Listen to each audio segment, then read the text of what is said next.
کلمے کی فضیلت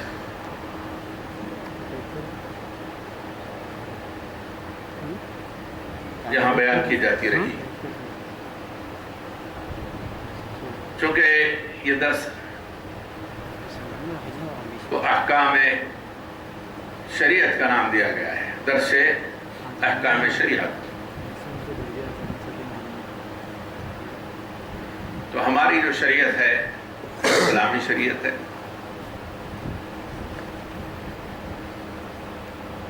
اور بنی الاسلام علی خمسہ، اسلام کی بنیاد 5 باتوں پر ہے۔ ان میں سب سے پہلا ہے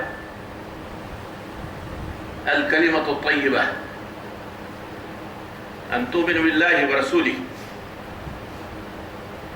کہ آپ ایمان لائیں اللہ پر اور اس کے رسول پر۔ تو اسی لیے ان 5 بنیادی اراکین میں سب سے پہلا جو رکن ہے کلمہ طیبہ، اس سے متعلق گفتگو کا سلسلہ چل رہا ہے۔ الحمدللہ یہ 4تھی نشست ہے۔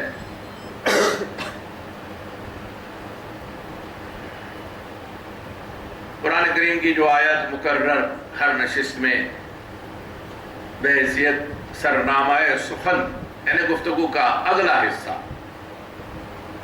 اس کو قرار دے کر تلاوت کی جا رہی ہے، آج پھر مکرر دوبارہ اسی کی تلاوت ہوئی ہے، جس میں اللہ تعالیٰ نے اس کلمے پر اپنی گواہی اور اپنے ساتھ فرشتوں اور وہ علماء جو انصاف قائم کرتے ہیں ان کو شامل فرمایا۔ شہید اللہ، اللہ گواہ ہوا، انہ لا الہ الا ہو، کہ بے شک انا اور انا کی بحث سے پہلے آ چکی ہے، مطلب اس پہ کچھ عرض کرنا نہیں ہے، بڑی تفصیل سے پچھلی نشست میں گفتگو ہوئی ہے۔ انہ لا الہ الا ہو، بے شک اس کے سوا کوئی معبود نہیں۔ وَأُولُو الْعِلْمِ وَالْمَلَائِكَةُ وَأُولُو الْعِلْمِ قَائِمًا بِالْقِسْطِ، اور اپنی اس گواہی میں اللہ نے 2 گروہ کو شامل فرمایا، ایک فرشتے اور دوسرے اولو العلم، علم والے۔ اور اس سے پہلے علم کی تقسیم پر بھی گفتگو ہوئی کہ علم کی بنیادی قسمیں کیا ہیں۔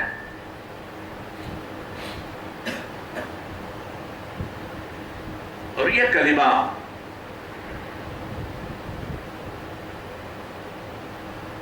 عرش پر لکھا ہوا ہے، یہ عرش، کرسی، لوح قلم، جنت، فرشتے اور یہ تمام دنیا کی تخلیق سے متعلق بھی اسی کلمے کے تحت پچھلی گفتگو میں نے عرض کیا ہے۔ اور عرش پر اس کلمے کو اللہ تعالیٰ نے لکھنے کے لیے قلم کو جو حکم دیا تھا، اجمالاً اس کا بھی تذکرہ کر دیتا ہوں کہ قلم کو حکم فرمایا گیا کہ عرش پر لکھے لا الہ الا اللہ محمد رسول اللہ۔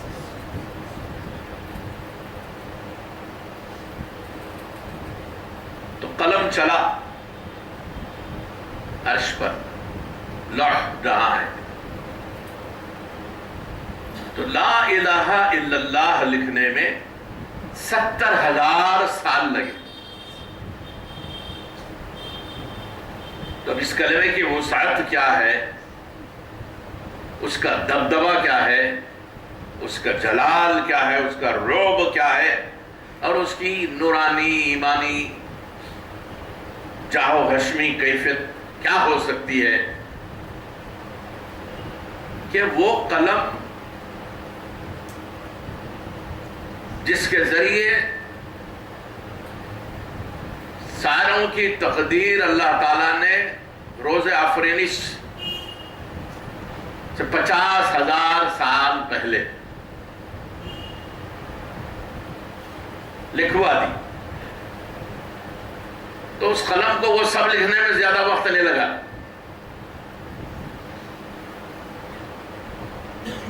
لیکن صرف کلمہ توحید لا الہ الا اللہ لکھنے میں 70,000 سال لگے. اور یہ بھی میں نے وضاحت کے ساتھ عرض کیا ہے کہ یہ 70,000 سال ادھر کے نہیں ہیں ادھر کے ہیں. یہ ادھر ادھر کی تفریق کیا ہے؟ بارہا میں نے عرض کیا ہے کہ اللہ تعالیٰ نے قرآن کریم میں فرمایا ان یوم عند ربک کألف سنۃ مما تعدون، تمہارے پروردگار کے پاس کا ایک دن ایسا ہے جیسے تمہاری گنتی میں 1,000 سال. تو ادھر 70,000 سال صرف لا الہ الا اللہ لکھنے میں لگے. اس کے بعد قلم کو حکم ہوا محمد الرسول اللہ لکھ. تو قلم نے سوال کیا اللہ سے، اے اللہ یہ کس کا نام ہے کہ جس کی بزرگی کا یہ حال ہے کہ تو اپنے نام کے ساتھ اس کو کلمے میں رکھا ہے.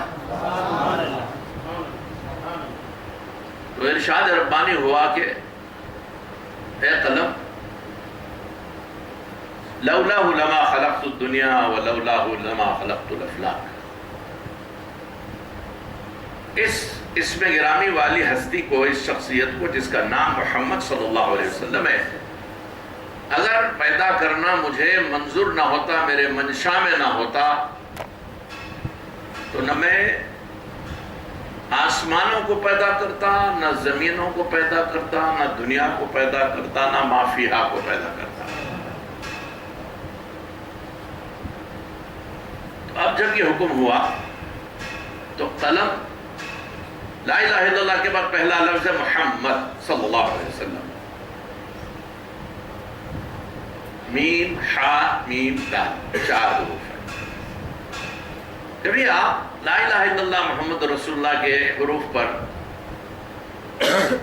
غور کریے، آپ کو معلوم ہوگا کہ دونوں کے برابر برابر تقسیم ہیں.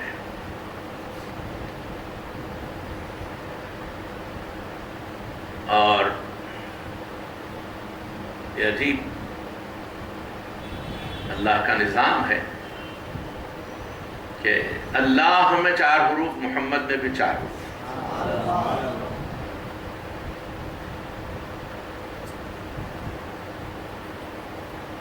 اور اللہ میں بیچ کے حرف پر تجدید، محمد میں بھی بیچ کے حرف پر تجدید.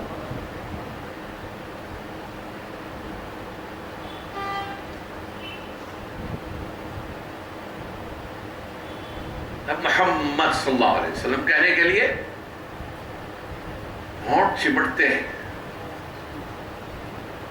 اللہ کہنے میں صرف زبان اور حنک تالو جس کو کہتے ہیں آپ، یا داڑھوں کی جڑ جس کو کہتے ہیں، ان کا رشتہ قائم ہوتا ہے اللہ.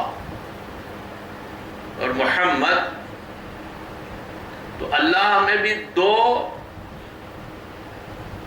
ہمارے جزوی اعضاء ہیں، وہ مل رہے ہیں، زبان اور حنک تالو یا داڑھوں کی جڑیں، اوپر کے داڑھوں. اللہ اوپر کے دانتوں کی جو جڑیں ہیں، ثنائے علیہ انہیں کہتے ہیں. اللہ بغیر اس کے اللہ ادا نہیں ہوتا. لیکن کہنے والا جب کہتا ہے تو یہ دونوں کا جو رشتہ قائم ہو رہا ہے وہ باطن میں رہتا، ظاہر نہیں ہوتا. اللہ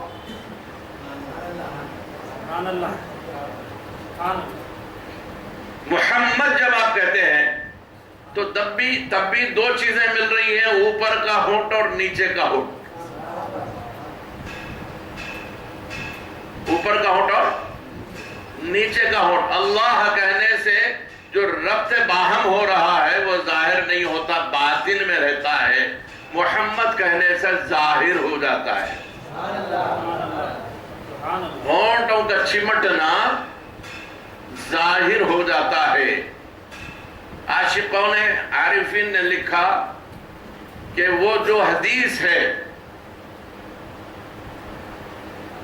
اللہ نے ابھی اپنے حبیب صلی اللہ علیہ وسلم کے اور اپنے تعارف کے طور پہ جو بیان فرمائی کنت کنزا مخفیا فاذا احببت ان اعرف فقد خلقت النور محمد.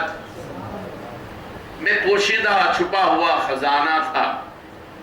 کہتا خزانہ تھا وہ نہیں ہے, میں ایک چھپا ہوا خزانہ تھا.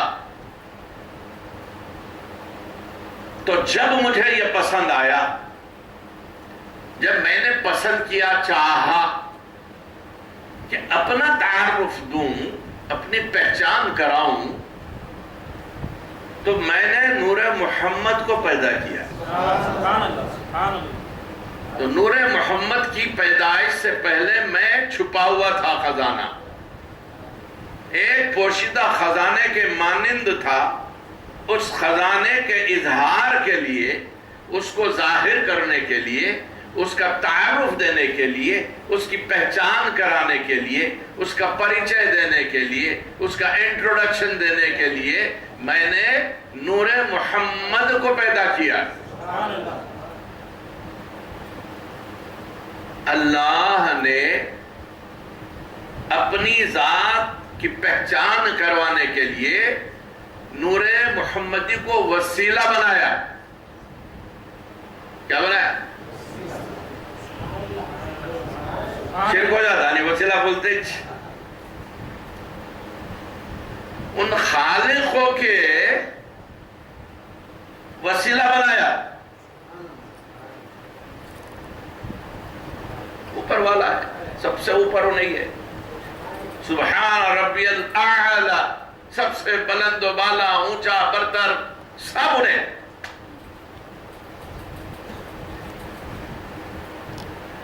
اس نے وسیلہ بنایا.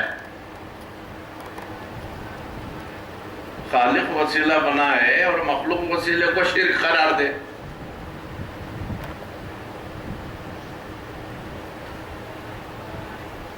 اپنا اظہار, اپنی پہچان کرانے کے لیے اس پوشیدہ خزانہ کنزا مخفیہ, مخفیہ کہتے چھپے ہوئے کو, خفی, مخفیہ. رب خود فرما رہا کنتو کنزا مخفیہ. اللہ کہنے سے جو ربط باہم ہے وہ پوشیدہ رہتا ہے, محمد کہنے سے ظاہر ہو جاتا ہے. گویا توحید کے اظہار کے لیے اظہار رسالت ضروری ہے. اب قلم سے کہا گیا محمد لکھ, تو 700 سال تک قلم کھڑا کانپتا رہا. محمد لکھ جب کہا گیا قلم سے تو 700 سال تک تھراتا کانپتا کھڑا رہا. پھر اللہ نے فرمایا لکھ, تو بے ہوش ہو کے گر گیا. اب آپ بولیں کہ قلم کو بھی ہوش بے ہوش رہتا کیا؟ بے ہوش کے معنی یہاں یہ کہ اپنی سد کھو دینا. سد میں رہے گا تو لکھے گا نا بھائی, سد کھو دیا, غش کھا کے گر گیا. پھر حکم ہوا تو پھر 700 سال, اور ایک روایت میں ہے کہ 700 نہیں بلکہ 7000 سال کھڑا کانپتا رہا, پھر 7000 سال بے ہوش ہو کے پڑا رہا, پھر 7000 سال اٹھا, اٹھ کے صرف اس نام کو لکھنے کا ذہن بناتا رہا, اپنے آپ تیار کرتا رہا کہ کیسا لکھوں, کیسا لکھوں, محبوب رب العالمین کا نام ہے, کیسا لکھوں. روایت میں ہے کہ یہ آخری 7000 سال میں اس کی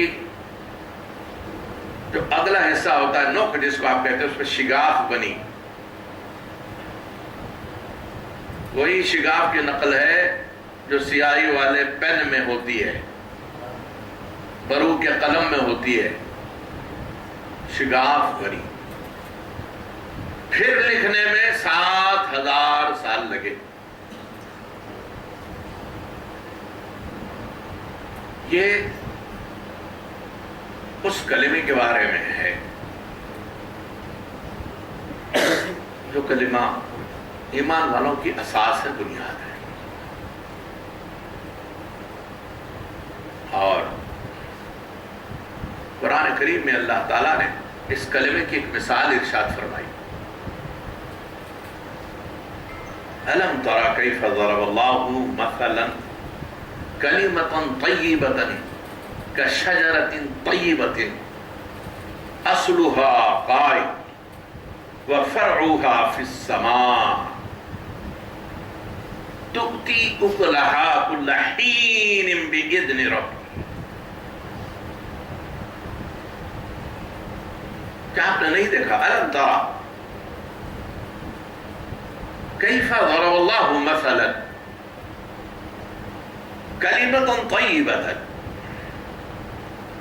کہ اللہ تعالیٰ نے اپنے کلمہ طیبہ کی مثال کیسے دی ہے. كشجرة طيبة، ایک پاکیزہ درخت کے مثل. اصلها قائم، جس کی جڑیں مضبوطی سے قائم ہے. وَفَرْعُهَا فِي السَّمَاءِ، اور جس کی فروع، برانچز، ڈالیاں، شاخیں آسمان میں پھیلی ہوئی ہے. مفسرین نے لکھا کہ زمین کے 7 طبقات میں اس کی جڑیں قائم ہیں، اور تحت آسمان، آسمان سابع، اس کی شاخیں پھیلی ہوئی ہیں.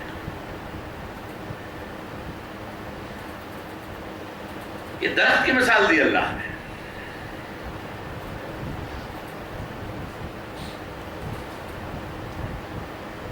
اور اسی آیت کے فوری بعد اسی جز میں، اس آیت کے دوسرے جز میں فرماتا ہے وَمَثَلُ كَلِمَةٍ خَبِيثَةٍ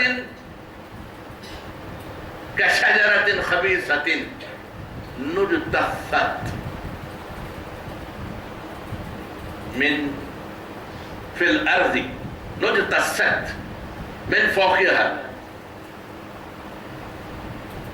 دوسرا ہے کلمہ خبیثہ.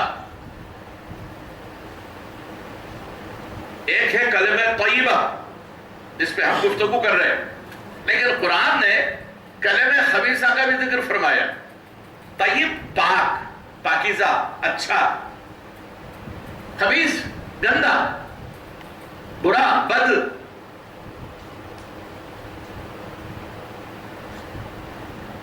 تو قرآن نے کلمۃ طیبۃ کے ساتھ کلمۃ خبیثۃ کا بھی ذکر فرمایا ہے.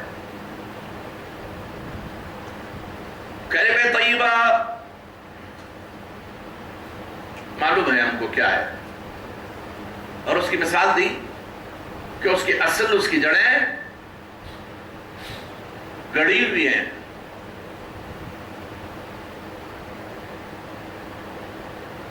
اصلها ثابت وفرعها فی السماء، اور اس کی ڈالیاں آسمان میں پھیلی ہوئی ہے. حضرت ابن عباس نے اس کی تشریح فرمائی. فرماتے ہیں کہ اس سے مراد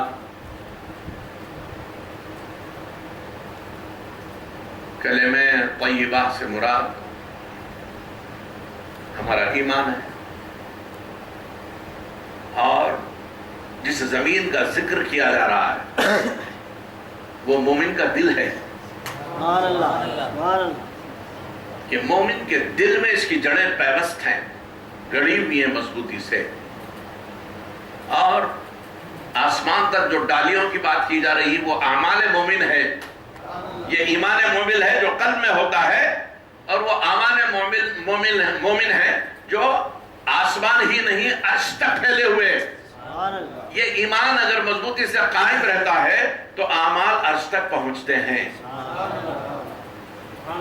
اور دوسرا جو کلمہ خبیثہ ہے وہ شرک اور کفر اور الحاد ہے، کہ جس کی جڑیں کاٹ دی گئیں، جس جو قائم نہیں ہے. اور اس کا کوئی ٹھکانہ نہیں،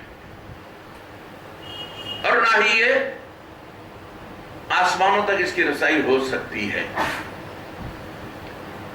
تو یہ کلمہ طیبہ پچھلی گفتگو میں کچھ موضوع کو ہم آگے بڑھاتے ہوئے اس کلمہ طیبہ سے اور کیا کیا علاقے بنتے ہیں اس پر بھی گفتگو کرے تھے. بڑا تفصیلی مضمون ہے یہ، بہت جلد ختم ہوگا انشاءاللہ، بہت تفصیلی گفتگو رہے گی. قرآن کریم میں 35 سے زیادہ مقامات پر کلمہ توحید کا ذکر ہے. کہیں اللہ پہلے آیا ہے، لا الہ الا بعد میں آیا ہے. جو کلمہ ہم پڑھتے ہیں اس میں لا الہ الا اللہ ہے. جیسے آیت الکرسی کا پہلا جز اللہ لا الہ الا ہو الحی القیوم.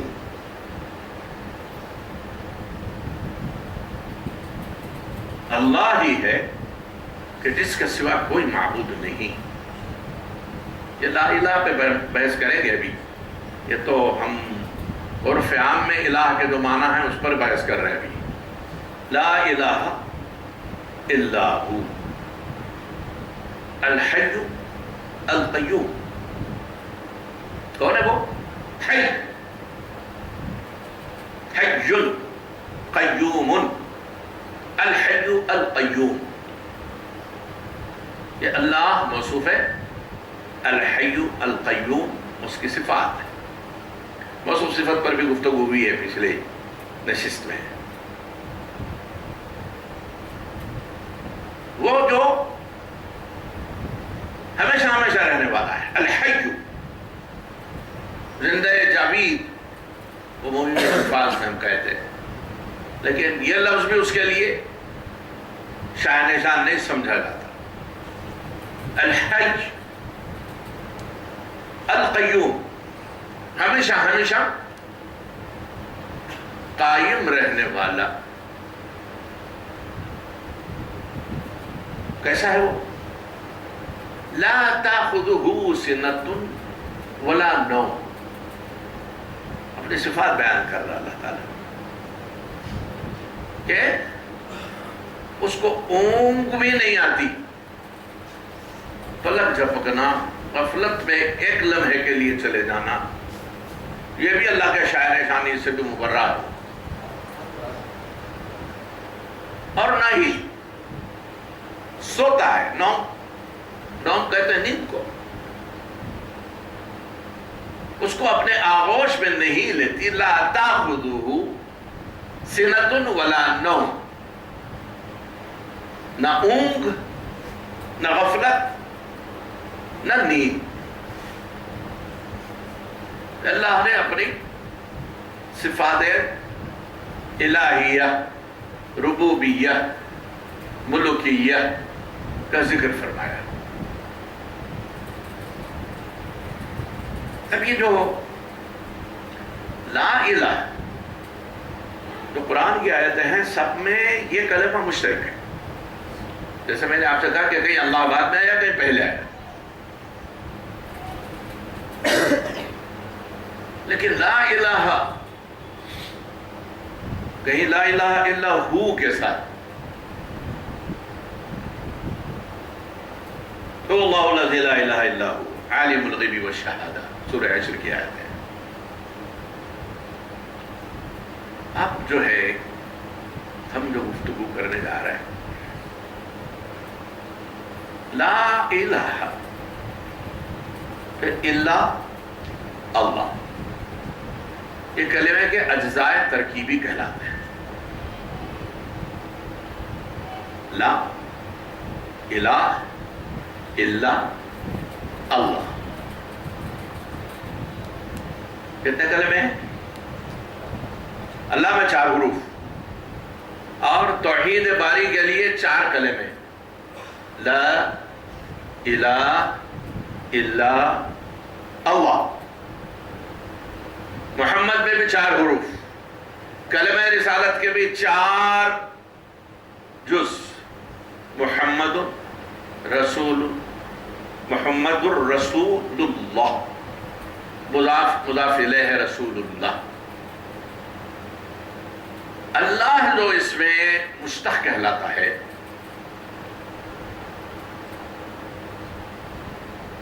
غیر مشتق کہلاتا ہے. مشتق اس کو کہتے ہیں جو کسی لفظ سے بنایا گیا. بڑی بحثیں اس میں نحو کی ہیں، سب کی دلچسپی نہیں ہے اس میں، اسی لیے میں نہیں کر رہا ہوں کہ یہ اللہ جو لفظ ہے اس میں جو ہے، اس میں جلالہ اس کو کہتے ہیں. اس میں جلالہ کی تعریف کیا ہے؟ اس میں جلالہ وہ نام ہوتا ہے جو کسی اور نام سے نہیں بنا، اس کا کوئی مادہ نہیں ہوتا، روٹ، اور یہ کسی سے مشتق نہیں ہے، ایکسٹریکٹ نہیں کیا گیا. جیسے نبیون ہے، نبعون سے بنا، رحیمن ہے، رحمن سے بنا، کریمن ہے، کرمن سے بنا.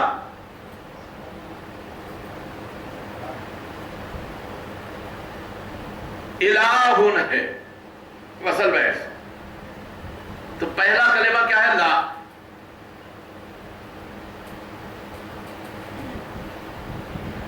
پچھلی نشست میں آپ نے لائے نافی جنس، لائے ناہی کمال، 2 اصطلاحات سنی ہے. لا، لا کے معنی نہیں، لیکن یہی لا ناہیے جنس کے طور پہ اگر استعمال ہو رہی ہے. ناہیے جنس کے معنی کیا ہے؟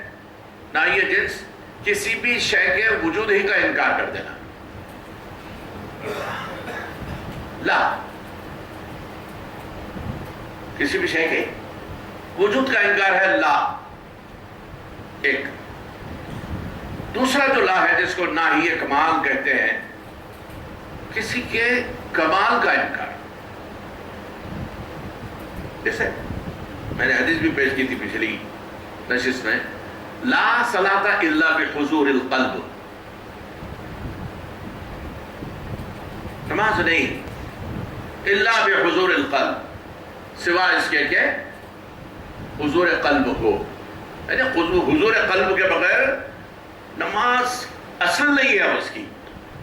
بظاہر تو نماز ہو گئی، نماز پڑھ لیا، لیکن نماز کا جو کمال تھا، نماز کی جو روح تھی، یکسوئی، حضور قلب، انہماء، دھیان، کنسنٹریشن، اس کے بغیر نماز نہیں. یعنی نماز تو ہوئی بظاہر، لیکن نماز کی روح نہیں تھی. تو یہ ہے ناہیے کمال. ایک لا ہے ناہیے جنس. دوسری حدیث، لا صلاۃ الا بفاتحۃ الکتاب. امام احمد بن حنبل کے پاس سورہ فاتحہ، وہ شرائط جو نماز شروع ہونے کے بعد آتے ہیں ان کو فرائض کہتے ہیں، اور وہ فرائض جو نماز سے پہلے آ جاتے ہیں ان کو شرائط کہتے ہیں. یہ فرق ہے. تو لا صلاۃ الا بفاتحۃ الکتاب، سورہ فاتحہ نماز کی شرط ہے، یعنی فرض ہے. حنبلی مصلی کے بعد سورہ فاتحہ اگر کوئی بھول جائے تو اس کی نماز نہیں ہوتی، پھر دہرانا، نماز ہوئی چھ نہیں. تو یہ ہوا ناہیے جنس. کلمہ ہمارا شروع ہوا لا سے. کس سے؟ لا سے. تو یہ لا کون سی ہے؟ ناہیہ جنس ہے یا نافیہ کمال ہے؟ یہ لا ہے ناہیہ جنس، نہیں ہے الہ کوئی معبود. ذرا آپ ذہن میں رکھیں اس کلمہ کو. میں قرآن کی ایک مثال دیتا ہوں اس کے بعد. لا الہ نہیں ہے کوئی معبود الا سوائے. الا جو ہے کلمہ استثناء کہتے ہیں اس کو، سوائے اس کے، جز اس کے، اس کے سوا، اس کے علاوہ. لا الہ نہیں ہے کوئی معبود الا سوائے اللہ. مطلب یہ ہے کہ وجود کے اعتبار سے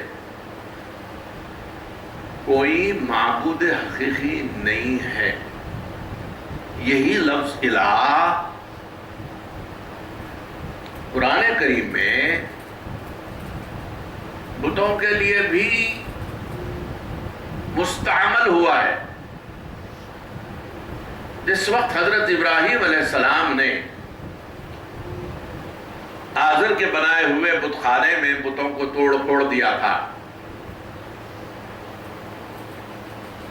وہ جو اس قوم کا عید کا دن تھا، قومی دن تھا، سب تفریح کے لیے چلے اور حضرت ابراہیم سے بھی کہا تھا چلو ہمارے ساتھ.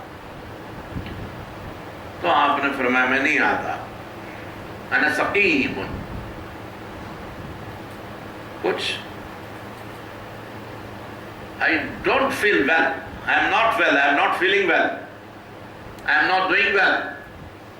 کچھ بھی مانا لے لیجیے. آپ لوگ کہاں لکھے اس میں کہ یا سقیم سے مراد بیمار تھے آپ، میں بیمار ہوں بولے. اب بیمار ہوں بولتے ہی بعض لائق لوگ ہیں ہمارے کہنے. ہاں بولے حضرت ابراہیم علیہ السلام جھوٹ بولے، بیمار نہیں تھے، میں بیمار ہوں بولے. معاذ اللہ ثم معاذ اللہ. نبی سے امکان گناہ ہی نہیں ہے. اور جھوٹ ایک ایسا گناہ ہے جو کبیرہ گناہوں میں ہے. ہمارے گھر تو صغیرہ گناہ کی بھی حیثیت نہیں رہی اس کی. صبح سے جانتا ہے کہ 100 جھوٹ مذاق میں بول دیتے، جبکہ مذاق میں بھی جھوٹ بولنا گناہ ہے. اور جھوٹ کبیرہ گناہوں میں ہے. اور جو شخص اس کا عادی ہو جائے، جس کو کذاب کہتے ہیں، عادتاً جھوٹ بولنا، جس کا مزاج بن گیا جھوٹ بولنا، ایسے شخص کے بارے میں بڑی وعیدیں آئی ہیں. اور قرآن خود فرماتا ہے لعنت اللہ علی الکاذبین. جو جھوٹے لوگ ہیں اللہ کی ان پر لعنت ہے. اور جو اللہ کا ملعون ہوتا ہے، اللہ جس کو ملعون قرار دیتا ہے، وہ جنت میں نہیں جا سکتا. جنت ملعونین کے لیے نہیں ہے. ملعون کا ٹھکانہ جہنم ہے. تو کیسا گناہ ہے جو ہے کبیرہ، لیکن ہمارے پاس صغیرہ گناہ سے بھی اس کی کم حیثیت ہے. اٹھے بیٹھے جھوٹ بولتے. اور بعض جھوٹ تو ایسے ہیں کہ وہ اس دن جھوٹ بولنا بھی فیشن ہے. آج 1 اپریل ہے، اپریل فول بنانا ہے لوگوں کو، تو جتنی جھوٹ بول سکتے ہیں جائز اس دن. اور بعض وقت تو ایسی جھوٹ لوگ بول بیٹھتے ہیں کہ فتنے، فساد، ہنگامے ہو جاتے ہیں. کسی کے موت کی اطلاع دے دی، کیا ہوتا ہے اپریل فول منا رہے تھے، جھگڑے ہو گئے آپس میں، مارک ماری ہو گئی، لڑ لیے لوگ. ہمارے معاشرے میں ایسی برائیاں جو ہیں جڑ پکڑ لی ہے اور ہم لوگ اس کو برا نہیں سمجھتے. کسی کو کچھ مذاق سے بول دیے، کسی کے بارے میں بول دیا انہوں ایسا بول رہے تھے آپ کو، انہوں نے جا کے اسے لڑ، تم سچی لڑ، مذاق سے بولا بھائی میں ہی. آپ کا مذاق ہو گیا، فتنہ کھڑا ہو گیا، لوگ لڑ لیے آپس میں. الفتنة اشد من القتل. قرآن نے فرمایا کہ فتنہ قتل سے زیادہ شدید ہوتا ہے. تو جھوٹ حضرت ابراہیم علیہ السلام خلیل اللہ کا دوست، سکون کے اصل معنی کیا ہے؟ سکون جو ہے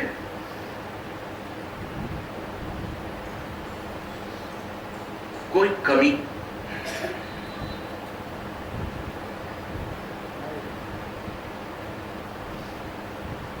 بیماری نہیں، مرض ہے. بیماری کے لیے تو لفظ مرض عربی لفظ ہے، ساری دعاؤں میں لفظ مرض آیا ہے. انا سقیم فرمایا، اندر سے کچھ اچھا نہیں محسوس کر رہا ہوں. تو کیا اچھا نہیں محسوس کر رہے تھے؟ بت پرستی کھٹک رہی تھی آپ کو، ٹھان لیے تھے تم جاؤ میں یہاں کام کر کے رکھتا ہوں. جیسے ہی یہ سب چلے گئے، جا کے تمام بتوں کی حالتیں بگاڑ دی. کسی کا ہاتھ کاٹ دیا، کسی کے ناک کاٹ دی، کسی کا کان کاٹ دیا، کسی کا ایک بازو نکال دیا، کسی کی ٹانگ نکال کے پھینک دی. یہ سب کر دیا. یہ واقعہ کیا جو تناظر ہے اب اس کے میں جب لوگ واپس آئے، آ کے جو اپنا بتخانہ دیکھے تو ایک بھی خدا صحیح نہیں ہے. کوئی نکٹا ہے، کوئی کنکٹا ہے، کوئی اندھا ہے، کوئی لولا ہے، کوئی لنگڑا ہے. تو ان لوگوں نے کیا کہا دیکھتے ہی قرآن، من فعل هذا بآلهتنا، کون ہے جس نے ہمارے آلہتن جمع ہے الہ کی، ہمارے خداؤں کے ساتھ ایسا کیا، وہ کون ہے؟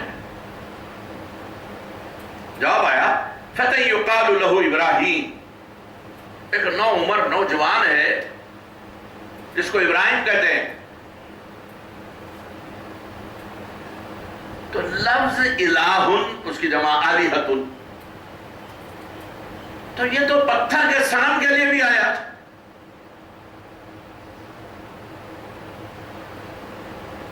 اللہ نے الہ اس میں ذات اس لیے نہیں رکھا کہ الہ کی جمع بھی بنتی ہے. آلہۃ جمع ہے. اللہ تو وہ ہے کہ نہ اس کی مذکر بنتی ہے، نہ مؤنث بنتی ہے، نہ جمع بنتی ہے، نہ واحد بنتی ہے، نہ تثنیہ بنتا ہے. تو اللہ ایک ایسا نام ہے، اللہ ایک ایسا نام ہے جو ہمارے مولا کے سوا کسی کا نہیں ہے. دنیا میں بہت سو کے بہت سے خدا ہیں. بعض تو ایسے مذہب ہیں کہ ان کے پاس ہزاروں خدا ہیں اور ہر خدا کا کچھ نہ کچھ نام ہے. ساری کائنات کے مذاہب آپ تلاش کر لیں الا ان کے جو صاحب کتاب ہے اور اس پہ ان کا ایمان اب بھی ہے، تو وہی ہے صرف اللہ کی ذات کو ماننے والے. اس سے ہٹ کے دنیا میں جتنے مذہب، ان کے خداؤں کو بھی الہن باطلن کہا گیا ہے، لیکن اللہ کسی اور کا نام نہیں ہے. اور اللہ اس میں غیر مشتق ہے. اب یہ جو الہ کی بحث سے پہلے یہ وضاحت ضروری تھی اس لیے عرض کر دیا. تو لا نہیں ہے، الہ کوئی الہ. اب کتنے ہیں؟ اتنے سارے ہیں، مگر کون ہے یہ؟ باطل خدا ہے. نہیں ہے کوئی معبود حقیقی. اب یہاں الہ کا ترجمہ ہوگا نہیں ہے کوئی معبود حقیقی الا سوائے اللہ. اللہ کے سوا کوئی معبود حقیقی نہیں ہے. کہاں؟ کہا نہیں ہے.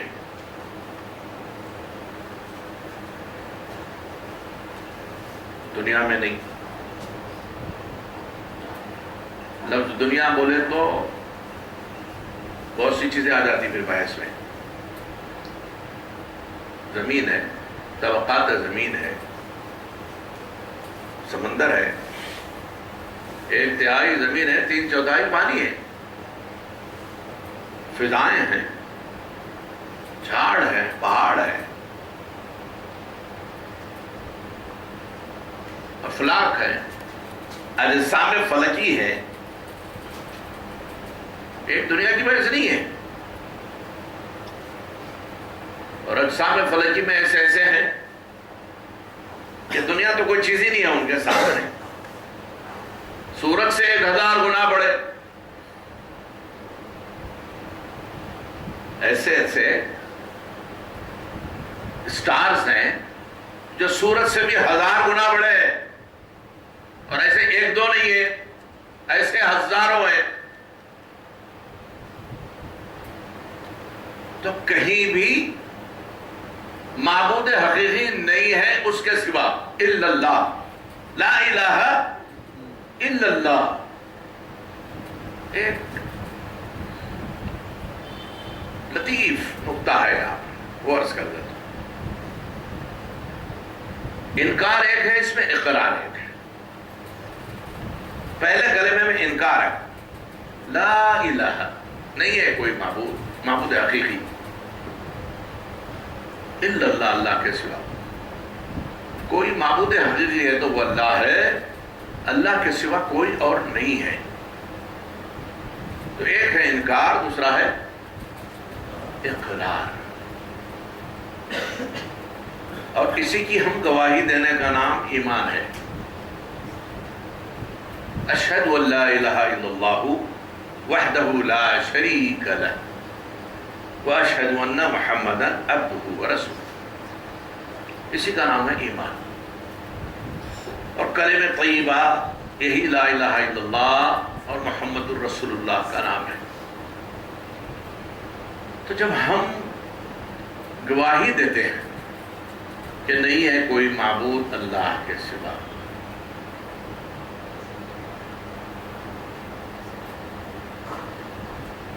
تو پہلا کلمہ ہے انکار کا، اور دوسرا ہے اقرار کا. دوسرا کلمہ کیا ہے؟ اقرار کا ہے. انکار کون کر سکتا ہے اور اقرار کون کر سکتا ہے؟ کس کو چاہیے کہ انکار کرے اور کسے چاہیے کہ اقرار کرے؟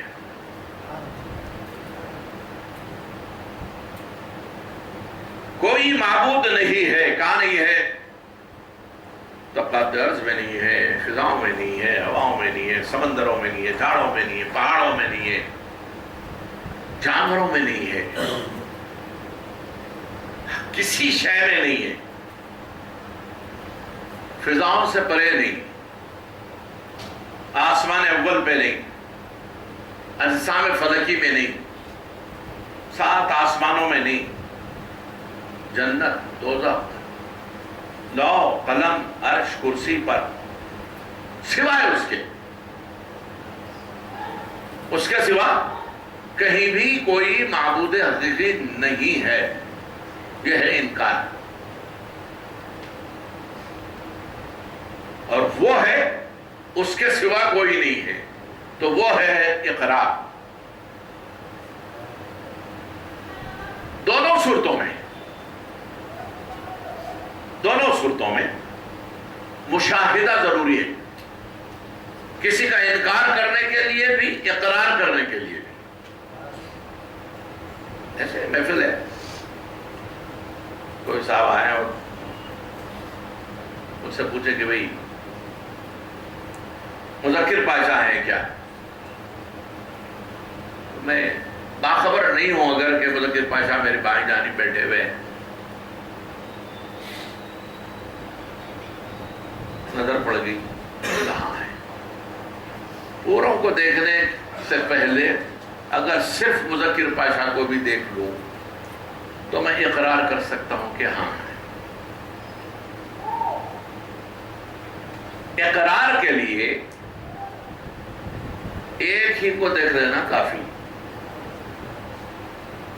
اقرار کے لیے سبحان اللہ، ایک ہی کو دیکھ لینا کافی۔ اور مذکر پاشا محفل میں نہیں ہے۔ اب کوئی آگے مجھ سے پوچھے کہ مذکر پاشا محفل میں ہے کیا، تو میں ایک ایک شخص کو دیکھ رہا ہوں ایسا۔ انکار کے لیے، نہیں ہے بولنے کے لیے سب کو دیکھنا ضروری، اقرار کے لیے ایک کو دیکھنا ضروری، جس کا اقرار کر رہے ہیں اس ایک کو دیکھنا ضروری، اور انکار کے لیے سب کو دیکھنا ضروری۔ ہو سکتا ہے کہ کہیں اس ایئر کولر کے پیچھے ہو سکتا ہے کسی اور گوشے میں ہو، تو صرف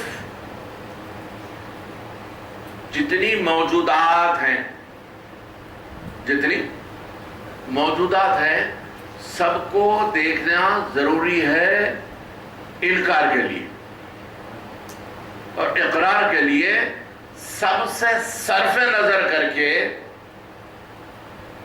موجود اصلی کو دیکھنا ضروری۔ پہلے ہم انکار کر رہے ہیں، لا الہ، نہیں ہے کوئی معبود کہیں بھی، تو ہم نے کہاں کہاں دیکھا ہے؟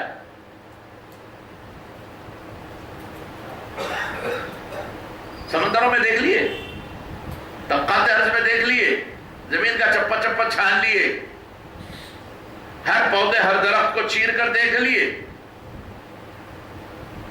پہاڑوں کے اندر جھانک لیے، سارے مخلوقات میں سارے جانور چھوٹے بڑے، مائکرو آرگنزم سے لے کے ڈائناسور تک سب میں دیکھ لیے، نہیں دیکھے۔ پھر اس دنیا سے اوپر اسپیس میں نہیں دیکھے، آسمان پہ اجسام فلکی، ہیونلی باڈیز، ارے زمین کی خبر نہیں ہے، تاروں کی بات کہاں سے کریں گے بھائی؟ بلکہ سچ پوچھو تو اپنے گھر کی خبر نہیں ہے، گھر میں کہاں کیا چیزیں کوئی کہہ سکتا ہے؟ میرے گھر میں کیا ہے نہیں معلوم، میرے کو کہتا بولو چلو، آپ کے زمین کے فلاں چپے میں نیچے، زمین کے نیچے رینگنے والے بھی کیڑے ہیں، اسنیلز ہیں،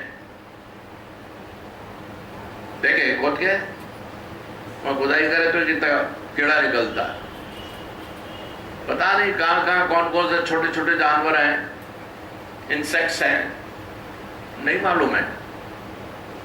ہم کو اپنے گھر کی خبر نہیں، بلکہ اپنی بھی خبر نہیں، تو ہم کیا انکار کر سکتے کسی کا؟ انکار کرنے کے لیے تو سب کو دیکھنا ضروری ہے، ادھر دیکھنا ادھر دیکھنا، جہاں جہاں جو ہے سب کو دیکھنا، تب انکار کر سکتا ہے کوئی، کہہ سکتا ہے ہاں میں نے دیکھا ہے۔ انکار کے لیے سب کو دیکھنا ہے، میں نے سب کو دیکھا ہے، ہر جگہ دیکھا ہے، طبقات ارض میں، فضاؤں میں، ہواؤں میں، سمندروں میں، جھاڑوں میں، پہاڑوں میں، جانوروں میں، آسمانوں میں، اجسام فلکی میں، جو ستارے سیارے ان سب میں، چاند و سورج کی روشن قندیلوں میں، بزم کہکشاں میں، اور اس سے اوپر جتنے آسمان ہیں، ان سب کے سوا جنت میں، دوزخ میں، لوح پر، قلم پر، عرش پر، کرسی پر کہاں دیکھا؟ کہیں نہیں دیکھا۔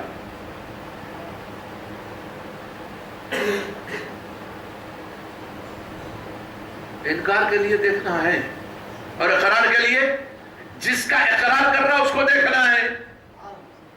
تو جس کا اقرار کر رہا ہے الا اللہ، اللہ کو دیکھا نہیں دیکھا، تو ہمارا انکار بھی غیر معتبر، اقرار بھی غیر معتبر۔ لیکن یہی بنیاد ہے کلمے کی، یہی بنیاد ہے کلمے کی۔ پھر کہ ہمارا کلمہ لا الہ الا اللہ جو ہے اس پر ایمان کوئی نہیں ہے، کہیں نہیں ہے سوائے اس ایک کے. یہی وہ نقطہ ہے. اسی لیے اللہ نے لا الہ الا اللہ کے ساتھ